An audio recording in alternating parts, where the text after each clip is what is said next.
You're approaching the outer limit, our infinite struggle to intersect the axis that is science and the elusive curve that is the universe. This isn't science as we know it, rather, science as we shall know it.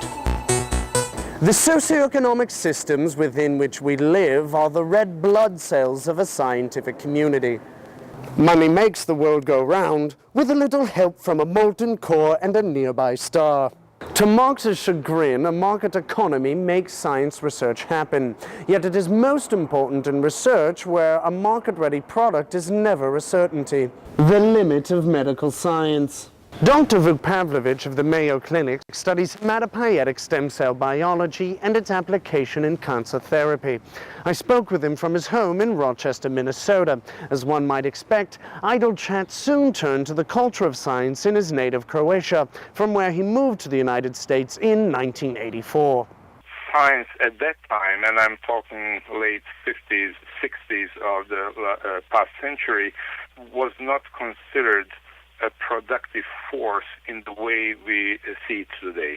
Croatia was never a scientific superpower. Let's not forget that even today, the country of 4.5 million has only 7,000 PhDs. In your journal article, Integrating New Countries into the European Research Area, you discuss exactly that, and you found that the least productive age group is that 54 to 62 years. Do you think that's a bit of a legacy? No doubt about it. We are talking precisely about my generation. I'm 56.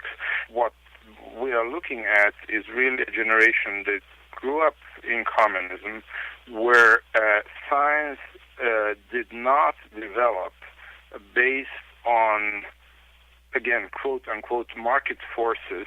In other words, it was not a meritocratic system only, and as a result of that, there is a lot of dead wood. Yugoslavia opened its doors to emigration in the late 50s. You write about the brain drain. Was there any sharing? Was there any collaborative spirit at that time? Actually, you are pointing to a question that's debated quite hotly today in Croatia, and that is what the relationship of the country today should be to its expatriate scientists.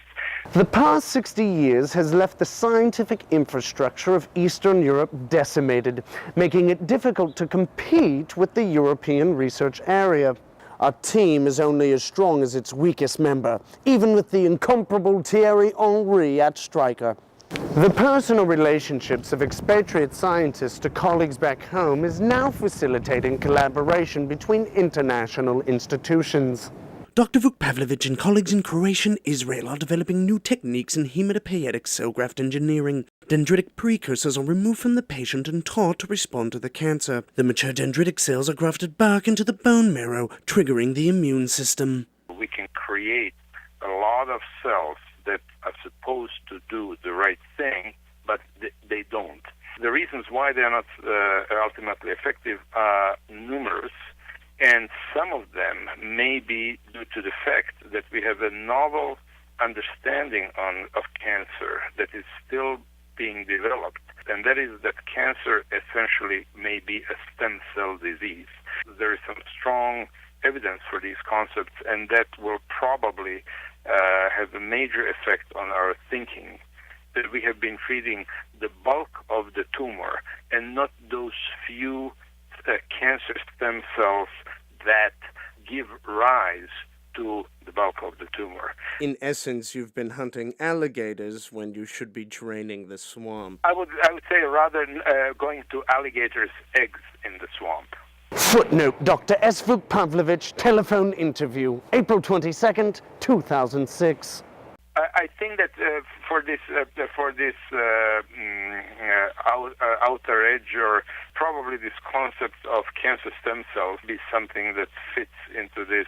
It's not borderline science; it's very solid science, but it's not something that's it's very new.